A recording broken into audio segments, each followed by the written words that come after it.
Breaking news যা ভক্তদের গভীর শোকে ডুবিয়ে দিয়েছে।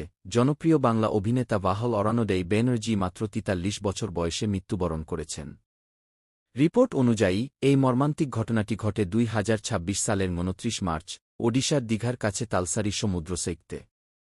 জানা গেছে তিনি একটি টেলিভিশন সিরিয়ালের শুটিংয়ের জন্য সেখানে গিয়েছিলেন, আর সেখানেই হঠাৎ এই দুর্ঘটনা ঘটে।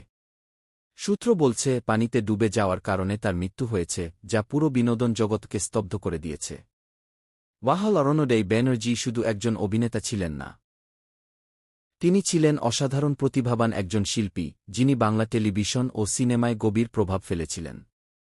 তার স্বাভাবিক অভিনয় এবং আবেগপূর্ণ প্রকাশ দর্শকদের হৃদয়ে বিশেষ জায়গা করে নিয়েছিল। বছরের পর বছর তিনি নিজের অভিনয়ের মাধ্যমে একটি শক্তিশালী ভক্তগোষ্ঠী তৈরি করেছিলেন। তার আকস্মিক মৃত্যুর খবর দ্রুত সোশ্যাল মিডিয়ায় ছড়িয়ে পড়েছে, যেখানে ভক্ত ও সহকর্মীরা গভীর শোক প্রকাশ করছেন। অনেকেই তার স্মরণীয় অভিনয়ের মুহূর্তগুলো শেয়ার করে তাকে শ্রদ্ধা জানাচ্ছেন। এই মর্মান্তিক ঘটনা আমাদের মনে করিয়ে দেয় জীবন কতটা অনিশ্চিত। এক মুহূর্তে সবকিছু স্বাভাবিক থাকে, আর পরের মুহূর্তেই সব বদলে যায়।